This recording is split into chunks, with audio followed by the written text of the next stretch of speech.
something you said, you talked about term limits. Mm-hmm. Help me understand your thought process of what's the limit for you? What's the limit? Well, the pledge that I've signed is 2 terms for a Senate, 3 terms for a House. So that's conditioned on the fact that we actually pass it, right? Because I know that Senator Lee has espoused the same thing, and him or Senator Cruz will always put forth something on term limits, and it never gets passed by their colleagues, right? So, there's this weird argument, though, that it is doing the opposite of what we think it does. Have you heard that argument where it's like, well, if you give a term limit, the thought would be that they would act differently, but once they get in, they realize, oh, well, if I give myself a term limit, I can't do all of the things that I want to do. So now I can't act in getting these things accomplished. So I need more time to be able to, say and do the things that I'm planning on doing. So it's almost like they're putting themselves in a box that they can't get out of.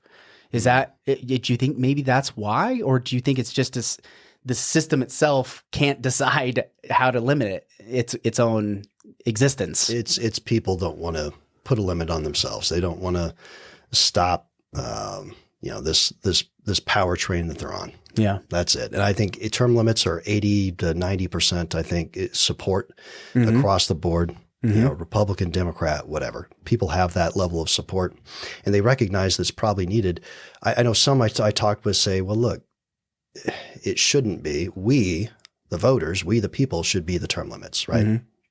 And I agree with that. We should be able to vote people out. The system, though, that's been created, and with all of this money, PAC money and corporate interest and other things, it makes it very, very difficult to ever unseat. Yeah, I think an incumbent, so they win like 80+% of the time.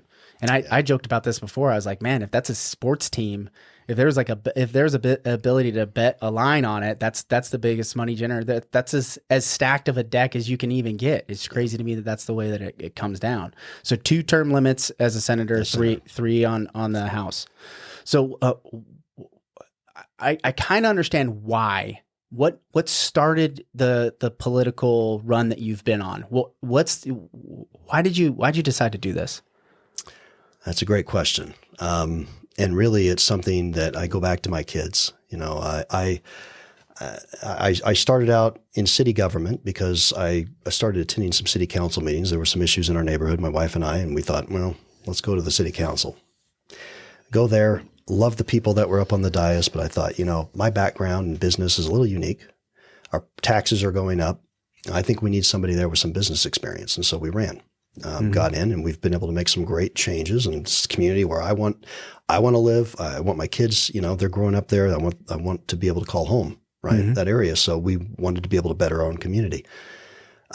We did that. And self-imposing term limits, I thought, term in the council, 2 terms as mayor. Do I just go back to the business world, or is there a broader constituency that I can serve? And it was this race, the Senate race, that kept coming up. Just the dire condition in which we're in. You go to my launch video, I call out Mitt Romney and the promises he made back in 2018 when he said that he would fight for us every day, that he'd put us on a path to a balanced budget, he'd end illegal immigration, he'd stop federal spending and overreach, and he said he would confirm conservative justices to the court. Record's just the opposite. Yeah, done everything. And wasn't really representing. I'm a state delegate in the GOP, doesn't bother to show up to convention. I was asked to chair the Salt Lake County GOP convention last March. Only member of our federal delegation that didn't attend in person or at least produce a video for the 1,200 delegates that were there. And I talked to other mayors, county commissioners. They go back to D.C., to visit with federal delegations. And they couldn't get much of any time with Senator Romney's office. And I thought, there's something wrong here. Utah deserves better. Utah deserves somebody who's going to stand up and represent them and fight for them. We deserve another Mike Lee. Yeah. And so that's why back in May, my wife and I made the commitment, the decision to run. And it's been fantastic to be able to go all across the state, visit people that I otherwise never would have, and just keep building support. National endorsements, to be endorsed by Mark Levin and Charlie Kirk and Kerry Lake, Senator Tommy Tuberville, Rick Grinnell, Kash Patel. I've got the Utah Fraternal Order of Police. I got Moms for America. I got over 100 local elected officials, mayors, city council members, county commissioners. We've built a great coalition. It's resonating. people realize that we're doing this, I think, for the right reasons. And it's just to go back there and be able to effectuate change and say, enough is enough. I think if I had to sum it up in one phrase, why I'm running, it's because, I talked with a good friend about this. I said, it's not on my watch, not on my watch. Yeah. I've been blessed. I can do something about it. I had a liquidity event with this company that I took public. I could afford to take a year off and effectively run for office. I'm still mayor, but people ask if I'm paid, if I'm full-time or part-time. I say I'm all the time as mayor, but I'm paid part-time. So you need other income streams. And so I've taken effectively this last year off, my wife and I, and traversed the state, and we're going for it. We're saying, look, we're there. We're going to be able to champion change. I'm not going there to try to ingratiate myself with the DC culture. I'm not going there to make friends. Mm-hmm. I'm going there to make change because we need it more now than ever. And I've been really, really humbled to get these types of endorsements and know that I can work with these types of great senators and senatorial candidates in a new Trump administration. That's the hope. What, I know we're running a little thin on time. What have you run into that you didn't anticipate, and what's frustrated you the most around just governing in general, right? From the city council to the mayor to looking ahead, as a senator and what the job's going to entail. What's frustrated you the most about this whole process? Oh, well, I think to see how we were talking a little bit about it before with the establishment. Right? Mm-hmm. There is an establishment in DC.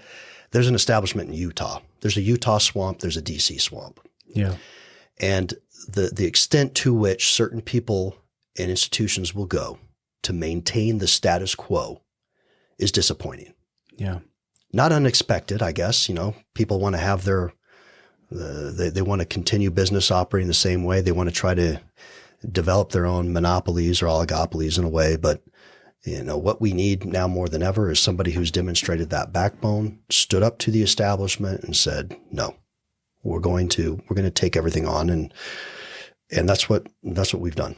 Yeah. That battle's been one that it's one thing to know it and see that it's there, but then to see it as a human form, right? Like you learn the personality type, you have conversations with them and you see them show up one way. And then when it comes to voting or when it actually, the rubber meets the road, running into that opposite. I've seen that quite a bit, and that it's very frustrating. There's some real entrenched interest here to see it. And but the thing that I'm encouraged by is as I go out and meet all these people, we've got some great patriots all throughout the state and people that are willing to stand up and support. And the level of support that we've received is just it's amazing. It's remarkable. And I think we're going to build on that. We'll go into convention, win the convention, and then be able to win in the primary and become the next U.S. senator here. I'm excited. It's going to be with we the people. It's going to be the people. We're truly a grassroots-led effort. I'm not part of the establishment. Yeah. There are other people in this race that if you want another Mitt Romney, another Romney 2.0, somebody who's part of the establishment being backed and supported by establishment donors, that's not me. Yeah. There are other candidates in this race. But we're at a very, very important time, a crucial time. We need somebody who's going to stand up to that, not just here, but back in DC.